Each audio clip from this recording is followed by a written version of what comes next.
Method square root निकालने का है प्राइम फैक्टराइजेशन मेथड, जिसको हम अभाज्य गुणनखंड विधि भी कहते हैं। अब ये मेथड बहुत ही इजी है और आप इससे जितना मर्जी बड़ा नंबर हो, जितनी मर्जी बड़ी संख्या हो, उसका हम स्क्वायर रूट या वर्गमूल बड़ी आसानी से निकाल सकते हैं। लेकिन इससे पहले हमें कुछ रिवाइज करना होगा जो हम छोटी क्लासेस में कर चुके हैं। वो है प्राइम नंबर। प्राइम नंबर या अभाज्य संख्याएं क्या होती हैं। अब अगर आपको याद हो तो प्राइम नंबर या अभाज्य संख्याएं ये वाली संख्याएं थी। अब इन संख्याओं में ऐसा क्या है कि इनको प्राइम नंबर या अभाज्य संख्याएं कहा जाता है। इनको ऐसा इसलिए कहा जाता है क्योंकि इनके सिर्फ दो फैक्टर्स हैं, सिर्फ दो गुणनखंड है। ये सिर्फ दो टेबल्स में आते हैं। कौन से?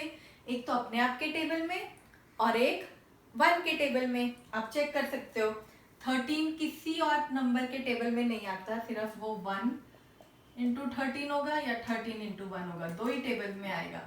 इसी तरह ये सारे नंबर ऐसे हैं और दो सबसे छोटा प्राइम नंबर या सबसे छोटी अभाज्य संख्या है, इनके सिर्फ दो ही गुणनखंड होते हैं, एक ये खुद नंबर और दूसरा 1।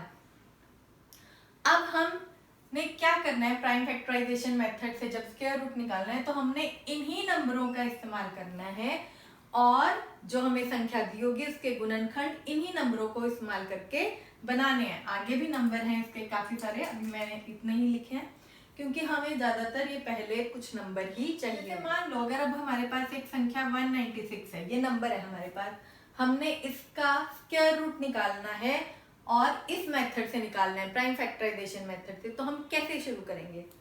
जैसे हम एलसीएम निकालते हैं हम इसको लिखेंगे वैसे ही, लेकिन यहाँ पे अकेला नंबर होगा, ये एक ही नंबर। और हमने इसको किससे भाग करना है या किससे डिवाइड करना है, कौन से फैक्टर्स बनाने हैं, वो ये सारे फैक्टर, इनमें से कोई बनाने। और शुरू कैसे करना है? हमेशा हमने शुरू सबसे छोटे नंबर से करना है। और सबसे छोटा नंबर कौन सा है? सबसे छोटा प्राइम नंबर या सबसे छोटी अभाज्य संख्या 2 है।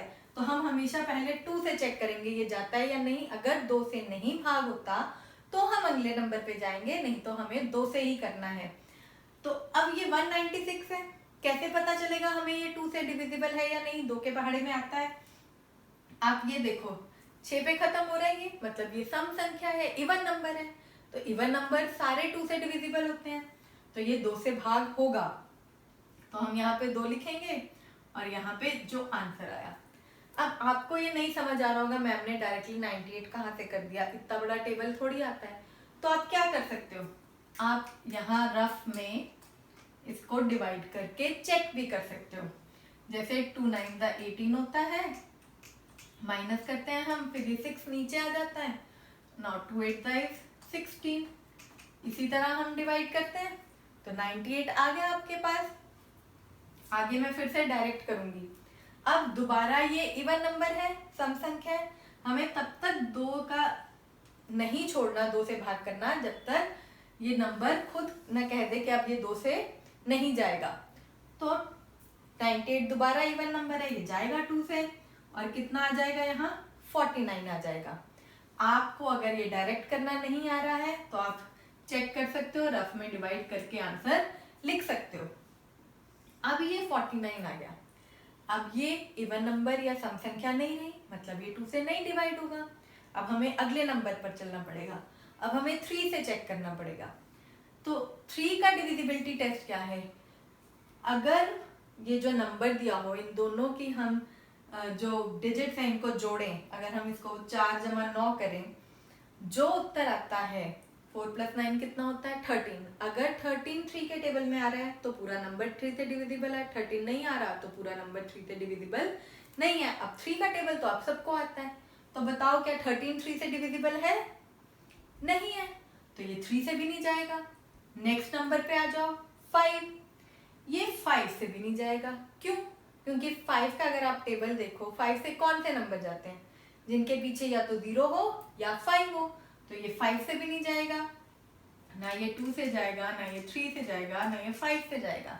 ऐसे क्वेश्चन भी आ जाते हैं। हमारा पहला क्वेश्चन भी ऐसा हो गया, कोई बात नहीं, हम अगले नंबर पे चले जाते हैं। अगला प्राइम नंबर कौन सा है? 7। तो अब 7 से चेक करो ये जाता है या नहीं। 7 7 का 49 होता है, अगर आपको टेबल आता है तो याद है टेबल, तो ये 7 से जाएगा, फिर हमारे पास क्या आया 7 7 का 49, जब हम 7 से डिवाइड करेंगे इसको। अब 7, क्योंकि यहाँ हमने लिखा कि ये प्राइम नंबर है, ये किसी और से तो जा ही नहीं सकता, 7 फिर अपने टेबल पे जाएगा और 7 1 का 7 आ जाएगा। तो हमारे पास क्या फैक्टर्स बन गए, 196 के क्या गुणनखंड बन गए, ये गुणनखंड बन गए सारे, जिससे हमने भाग किया। कब तक भाग किया, जब तक 1 नहीं आ गया। तो 2 इंटू 2 इंटू 7 इंटू 7, ये इसके क्या बन गए, गुणनखंड।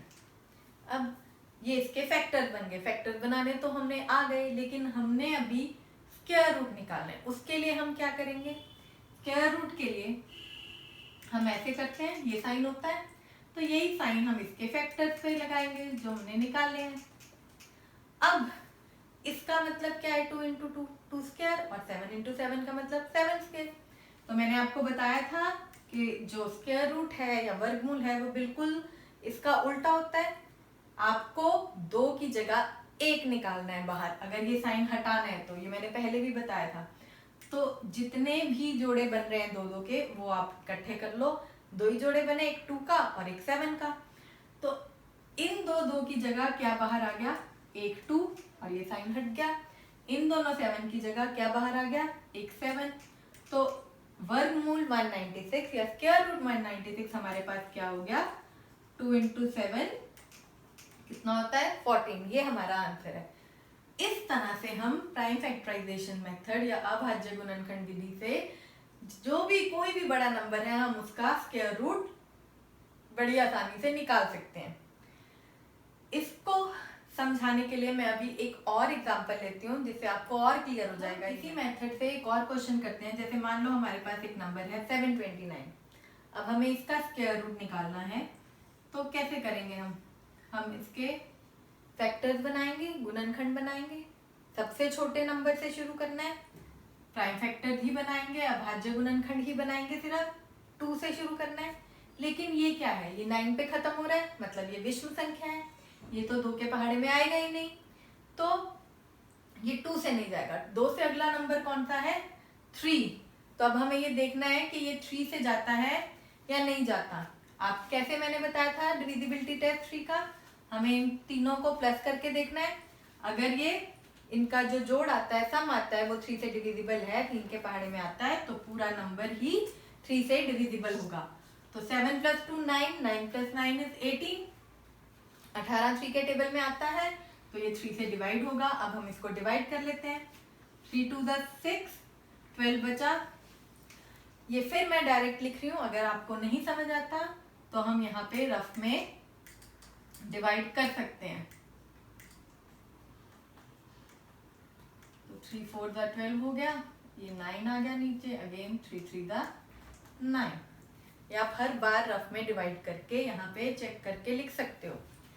नाउ अगेन 2 + 4 6 है, 6 + 3 9। अब हम दोबारा इसको 3 से चेक करेंगे। 9 क्योंकि 3 के टेबल में आता है, हमने जोड़ के देखा, तो 3 8 था और 3 1 था। Again we will divided by 3, क्योंकि 8 + 1 9 होता है, तो ये हमारे पास 27 आ गया। मैं डायरेक्ट लिख रही हूँ, आप चेक कर सकते हो हर डिवीजन को। अब अगेन 27 आपको पता है 3 के टेबल में आता है, कोई बात नहीं, अगर एक ही नंबर बार बार आ रहा है, इधर एक ही से डिवाइड हो रहा है, हमने 3 तब तक नहीं छोड़ना जब तक 3 से डिवीजन खत्म नहीं होती, जब तक ये 3 से भाग होना खत्म नहीं होता। दोबारा 3 से जा रहा है, 3 9 3, again it is divisible by 3, 3 3 9, और फिर 3 1 3।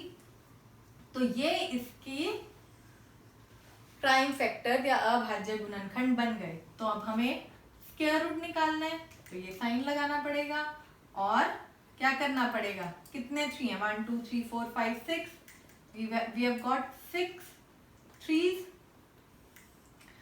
अब नेक्स्ट स्टेप क्या था, 2 2 के पेयर्स बनाने हैं आपको, तो make pairs, and her pair के लिए, हर जोड़े के लिए एक नंबर बाहर निकलेगा, तभी ये साइन हटेगा वर्गमूल का या स्क्वायर रूट का, और हमारे पास आंसर आएगा।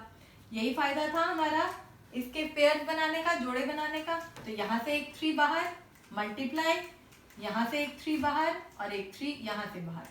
तो 3 3 जा 9, 9 3 जा 27। This is your answer of 729। 729 का स्क्वायर रूट या वर्गमूल 27 है। इस तरह से आप प्राइम फैक्टराइजेशन मेथड से किसी भी नंबर का गुणनखंड या वर्गमूल स्क्वायर रूट निकाल सकते हो।